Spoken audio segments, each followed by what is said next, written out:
Nah dok, ini mitos atau fakta dok bahwa penyakit stroke ini katanya tidak bisa diobati? Bahwa katanya dipijat itu bisa menyembuhkan stroke dok.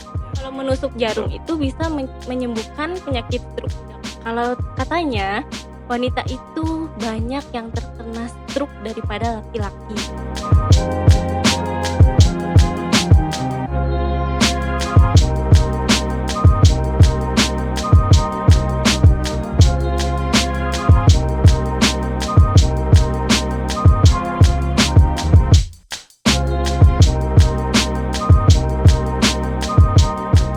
Halo hai Sobat Intan, Assalamualaikum. Berjumpa lagi kembali saya Firda yang bakalan nemenin kalian dalam bincang santai Rumah Sakit Intan Husada Garut. Sebuah program yang akan mengulas tuntas masalah kesehatan dan tentunya akan bermanfaat bagi Anda dan keluarga. Sobat Intan, penyakit stroke merupakan salah satu penyakit yang ditakuti oleh dunia. Bahkan penyakit ini menempati peringkat pertama di Indonesia. Pada hari ini kita akan membahas mengenai mitos atau fakta penyakit stroke bersama salah satu dokter spesial. Langsung saja telah hadir bersama kami, ini dia Dr. Dani Bagus, spesialis saraf Rumah Sakit Intan Husada Garut. Ya, selamat pagi dokter, apa kabar dok? Kabarnya hari ini? Selamat pagi, alhamdulillah baik, Mbak. Alhamdulillah kalau dalam keadaan baik. Ya, terima kasih dokter karena pada hari ini sudah bersedia bergabung di sini di Bincang Santai Rumah Sakit Intan Husada. Nah, ngomongin soal penyakit stroke, saya pernah baca artikel nih dok. Benar nggak sih kalau penyakit stroke itu merupakan salah satu penyakit pembunuh secara diam-diam dok? Benar nggak tuh kayak gitu tanggapannya dok? Ya mungkin secara diam-diam itu mungkin terjadi secara mendadak mungkin ya, perlu diberikan sesuai definisi stroke itu gangguan fungsi saraf yang terjadi secara mendadak ya, yang terjadi lebih dari 24 jam, bisa menyebabkan kematian ataupun kecacatan. Oh baik dok, jadi memang ini secara diam-diam atau perlahan enggak ya, tapi memang bisa terjadi mendadak gitu terjadi ya penyakit stroke ini ya.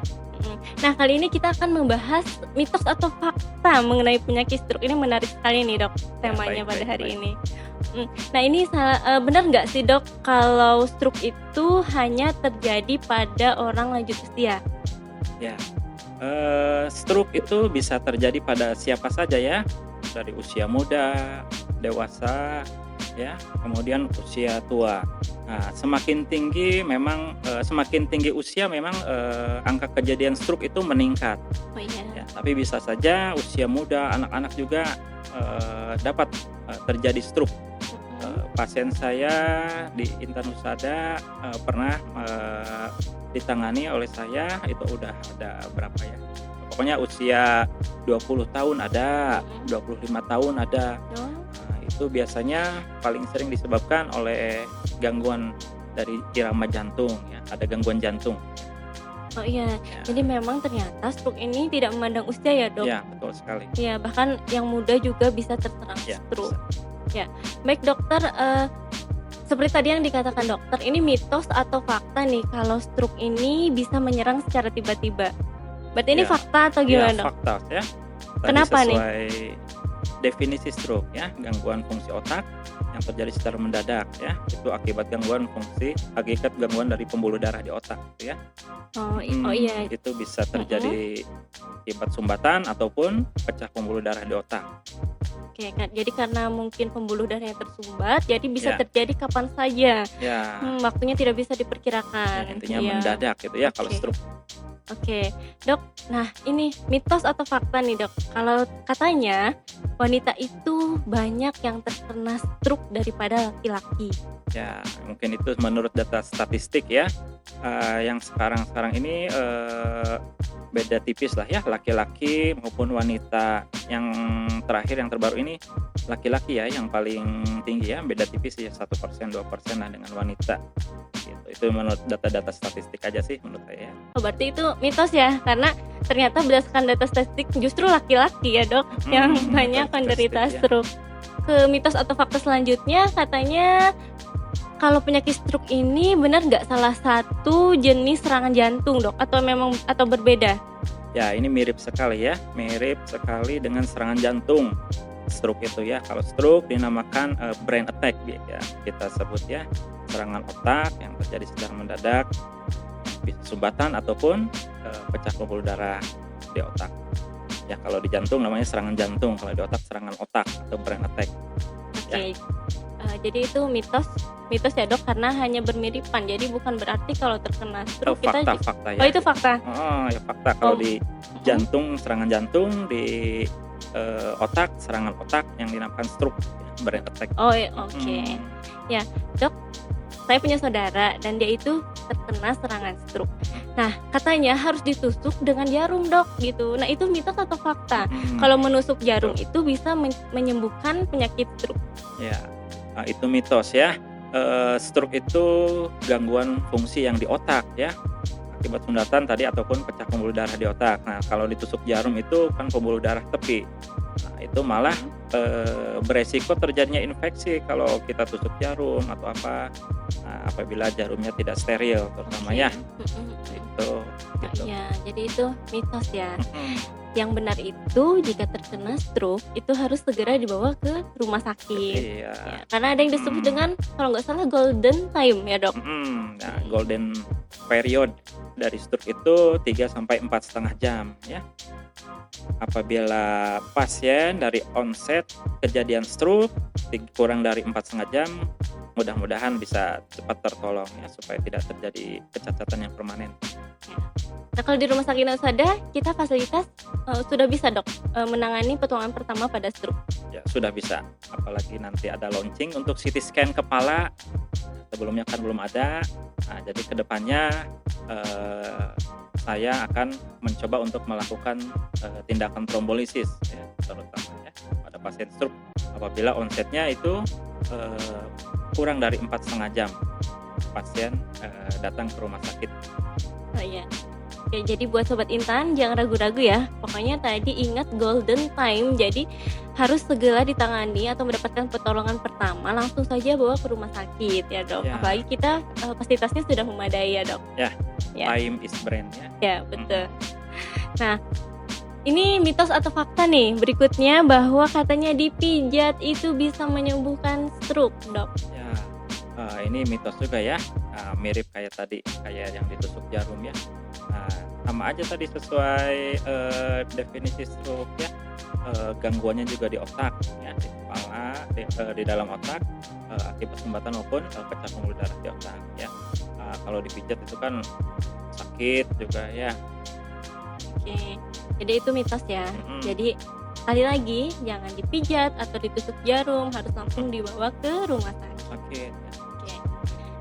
Untuk selanjutnya mitos atau fakta dok, bahwa mitos atau fakta bahwa katanya tidur di pagi hari itu bisa menyebabkan stroke.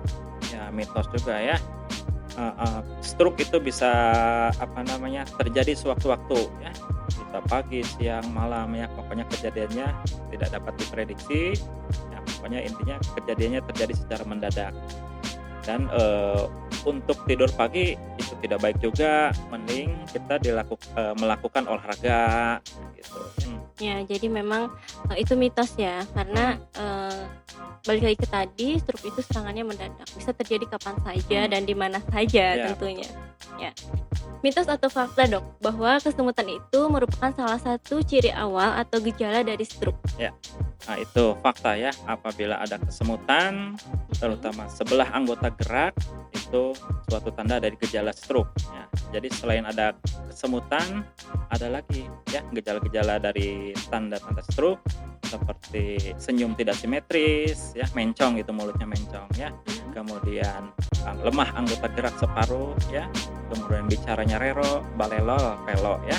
Kemudian ada kesemutan tadi ya, kesemutan separuh anggota gerak, kemudian rabun, penglihatan double atau buta, gelap sesaat gitu ya, ataupun kemudian sakit kepala yang hebat ya, atau bisa kita singkat segera ke RS. Oh iya, biar itu bagus sekali, menarik sekali. Bisa disingkat ya dok ternyata. Ya, segera ke RS gitu ya. Betul sekali. Nah dok, ini mitos atau fakta dok, bahwa penyakit stroke ini katanya tidak bisa diobati? Mitos ya. bahwa stroke itu 90% dapat dicegah dan dapat diobati ya. Apabila kita tadi ya ada tanda dari gejala stroke yang segera ke RS. Ya. Apabila memenuhi gejala tanda yang tadi, dalam waktu kurang dari 4,5 jam segera ke pelayanan kesehatan untuk mendapatkan penanganan lebih lanjut lagi. Jadi supaya tidak terjadi kecacatan yang permanen ataupun kematian. Ya dok. Ini pertanyaan terakhir mungkin ya dok. Pertanyaan terakhirnya satu patah dua patah kata dok untuk sobat Intan di rumah agar kita semua terhindar dari penyakit stroke. 90% tadi kan ya, stroke itu dapat kita cegah dan dapat diobati. Apa yang kita dapat cegah? Nah, faktor risiko stroke apa aja kan? Faktor risiko stroke ada yang dapat dimodifikasi maupun tidak dapat dimodifikasi. Yang tidak dapat dimodifikasi seperti usia, jenis kelamin, ya, ras, kemudian riwayat keluarga dengan stroke, kemudian riwayat kemudian faktor risiko yang dapat dimodifikasi seperti hipertensi, penyakit jantung, diabetes, kolesterol, merokok. Nah, itu faktor risiko yang dapat dimodifikasi. Ya. Apabila kita dapat mencegah, mudah-mudahan kita terhindar dari stroke. Ya. Apabila kita punya faktor risiko tersebut, kita punya slogan lagi, cerdik, ya. Cek kesehatan secara berkala, kemudian menyahkan asap rokok, olahraga secara teratur minimal 30 menit dalam sehari, kemudian diet gizi seimbang, ya. Apabila kita punya darah tinggi, diet rendah garam, kemudian apabila punya diabetes, diet gula-gula, gitu ya, kalori, ya, rendah kalori. Kemudian I-nya istirahat yang cukup dan kelola stres.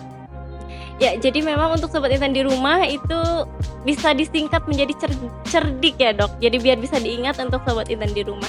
Ya, cerdik itu jangan lupa cek kesehatan secara rutin, kemudian nyahkan rokok, rajin berolahraga, diet gizi yang sehat dan seimbang, istirahat yang cukup, dan yang terakhir itu adalah kelola stres. Ya, baik, terima kasih dokter sudah bersedia hadir di sini. Terima kasih untuk ilmu. Semoga ilmu yang diberikan positif untuk sobat Intan. Iya, sama-sama dari Mbak Firda. Terima kasih juga kepada Rumah Sakit Intan Husada. Semoga acara ini juga bermanfaat untuk semua masyarakat, terutama masyarakat Garut ya. Ya, baik. Terima kasih dok. Yang mau konsultasi bisa banget langsung datang aja ke Rumah Sakit Intan Husada Garut hari Senin sampai Rabu. Kalau pagi itu bisa jam 7 sampai jam 9 pagi. Kemudian hari Sabtu juga jam 8 pagi sampai dengan jam 11 siang. Dan kalau hari Senin sampai Jumat, kalau mau di waktu sore itu ada banget di jam 17.00 sampai 19.00.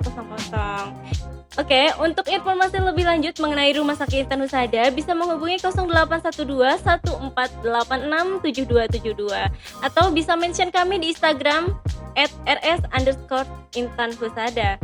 Terima kasih untuk sobat Intan yang sudah mendengarkan bincang santai Rumah Sakit Intan Husada. Terakhir dari saya, kesehatan yang bagus bukan sesuatu yang bisa dibeli, tetapi dapat menjadi tabungan yang amat berharga. Saya Firda undur diri. Rumah Sakit Intan Husada, kami berikan yang terbaik. Wassalamualaikum warahmatullahi wabarakatuh.